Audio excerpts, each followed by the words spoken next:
नमस्कार, स्वागत आहे आपल्या सर्वांचं मेथड एज्युकेअर या आपल्या युट्यूब चॅनलवर. तर आजपासून आपण जावाचे ट्युटोरियल्स आपण सुरू करतोय आणि हे ट्युटोरियल सुरू करत असताना प्रथमतः आपण बघणार आहोत जावाचा इतिहास.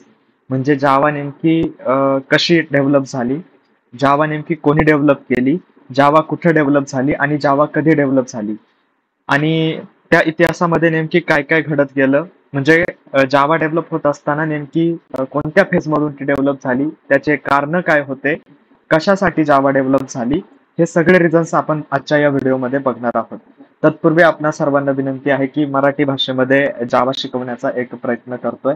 तर आपण सर्वांनी चॅनलला सबस्क्राईब करावं, लाईक करावं आणि ज्यांना ज्यांना जावा शिकण्याची इच्छा आहे त्यांच्याबरोबर आपण हा व्हिडिओ शेअर करावा. एक प्लेलिस्ट आपली मोठी तयार होणार आहे. अगदी सविस्तर पद्धतीने आपण जावा या व्हिडिओमधून, या प्लेलिस्ट मधून शिकवणार आहोत. सो लेट स्टार्ट विथ जावा.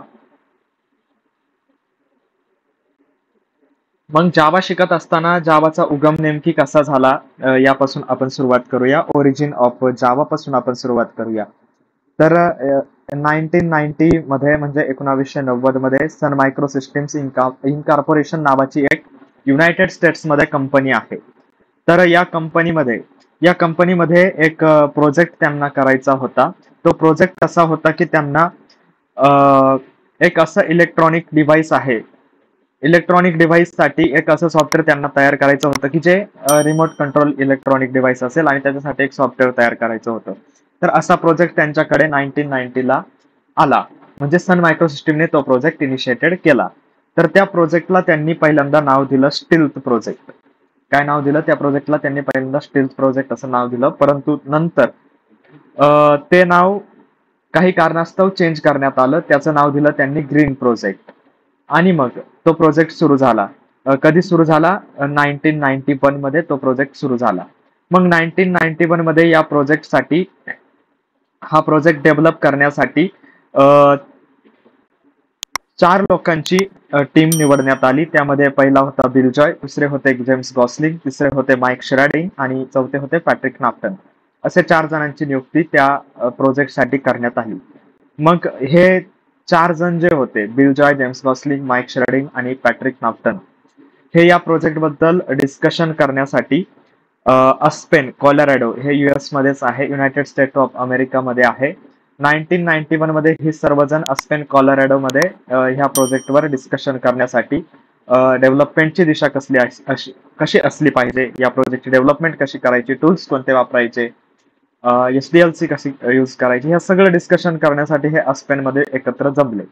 आणि मग एकत्र जमल्यानंतर त्यांचं डिस्कशन कम्प्लीट झाल्यानंतर त्यातून एक कन्क्लुजन बाहेर आलं की हा प्रोजेक्ट करत असताना माईक शिराडिन जे होते ते बिझनेस डेव्हलपमेंटवर फोकस करतील. म्हणजे बिझनेस डेव्हलपमेंट हे त्यांचं काम असेल. आणि त्यानंतर जे पॅट्रिक नाफ्टन जे होते ते ग्राफिक सिस्टमवर वर्क करतील आणि जेम्स गॉसलिंग जे आहेत ते या प्रोजेक्टसाठी प्रॉपर प्रोग्रामिंग लँग्वेज कोणती, ती प्रोग्रामिंग लँग्वेज आयडेंटिफाय करतील. तर मग गॉसलिंग प्रत्येकाने प्रत्येकाचं काम सुरू केलं आणि मग त्याचप्रमाणे जेम्स गॉसलिंग यांनी सुद्धा त्यांचं काम सुरू केलं की त्यांचं काम होतं की या प्रोजेक्टसाठी एक चांगली योग्य अशी प्रोग्रामिंग लँग्वेज आयडेंटिफाय करायची. मग जेम्स गॉसलिंग यांना असं वाटलं की सी आणि सी प्लस प्लस या प्रोजेक्टसाठी, हा प्रोजेक्ट डेव्हलप करण्यासाठी एक योग्य प्रोग्रामिंग लँग्वेज असू शकते.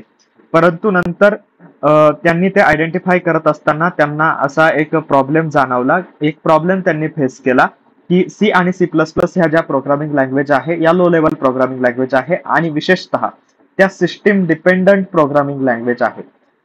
आणि मग त्या सिस्टीम डिपेंडंट असल्यामुळे हे जे सॉफ्टवेअर आहे ते व्हेरियस प्रोसेसर्सवर रन होणार होतं. त्यामुळे ते त्या ज्या प्रोग्रामिंग लँग्वेज आहे ते या सॉफ्टवेअर बनवण्यासाठी सुटेबल नाही असं त्यांच्या निदर्शनास आलं. मग आता करायचं काय?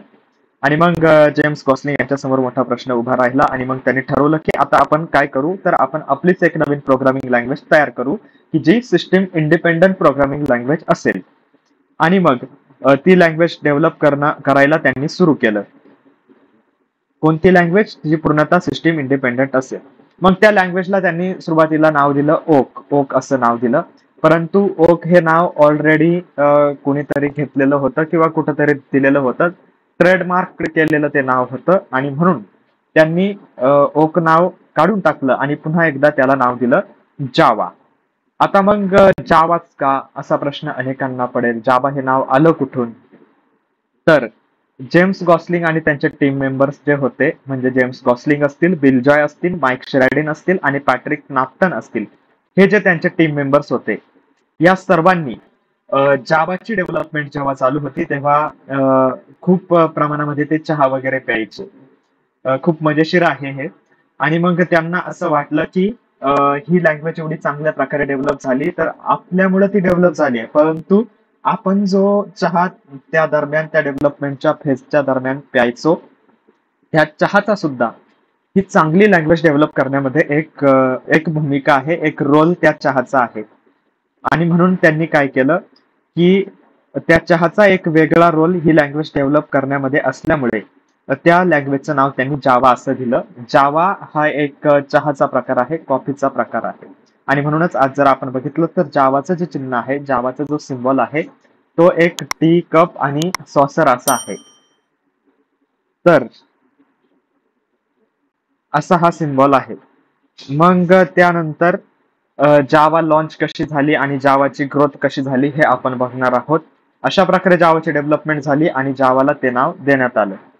मग 1994 मध्ये हॉट जावा हे सन मायक्रो सिस्टम्सच एक वेब ब्राउझर आहे. हॉट जावा, त्याला वेब रनर सुद्धा असा त्याचा पहिल्यांदा उल्लेख केला जायचा. मग त्या ब्राउझरमध्ये जावा इंट्रोड्यूस करण्यात आली आणि हॉट जावा हे जगातलं पहिलं ब्राउझर आहे की ज्यामध्ये ते ॲपलेट्स प्रोग्राम्सला सपोर्ट करतं, डायनामिक वेब प्रोग्राम्सला ते सपोर्ट करतं. आणि मग त्यानंतर हॉट जावामध्ये जावा इंट्रोड्यूस करण्यात आली आणि मग 1995 मध्ये सन मायक्रो सिस्टम्सने जावा ऑफिशियली लॉन्च केली. आणि मग त्यानंतर मायक्रोसॉफ्ट असेल, मायक्रोसॉफ्टचं इंटरनेट एक्सप्लोरर असेल, नेटस्केप नेव्हिगेटर असेल आणि इतर काही वेब ब्राउझर्स असतील, त्यांनी सर्वांनी जावाला सपोर्ट करायला सुरुवात केली. आणि मग 1996 च्या 23 जानेवारीला JDK 1.0चं हे पहिलं व्हर्जन रिलीज करण्यात आलं आणि अशा प्रकारे जावाचा उगम झाला. आणि आज जर आपण बघितलं तर 4 मिलियन पेक्षा जास्त डेव्हलपर्स हे ग्लोबली जावा यूज करतात. ऍप्लिकेशन डेव्हलपमेंट असेल किंवा वेब डेव्हलपमेंट असेल, या दोन्ही फील्डमध्ये अत्यंत जास्त प्रमाणात यूज होणारी प्रोग्रामिंग लँग्वेज म्हणून जावाचा उल्लेख आपण आवर्जून आज करतो. तर असा हा जावाचा इतिहास होता. सो नेक्स्ट व्हिडिओमध्ये आपण भेटणार आहोत फीचर्स ऑफ जावा या हा नवीन टॉपिक घेऊन. तत्पूर्वी आपल्या सगळ्यांना विनंती आहे की येणाऱ्या व्हिडिओसाठी चॅनलला सबस्क्राईब करा, नोटिफिकेशनचा आयकॉन प्रेस करा आणि चॅनलला, व्हिडिओला लाईक करा, कमेंट करा आणि ज्यांना जावा शिकण्याची इच्छा आहे त्यांच्याबरोबर हा व्हिडिओ शेअर करा. मनपूर्वक धन्यवाद.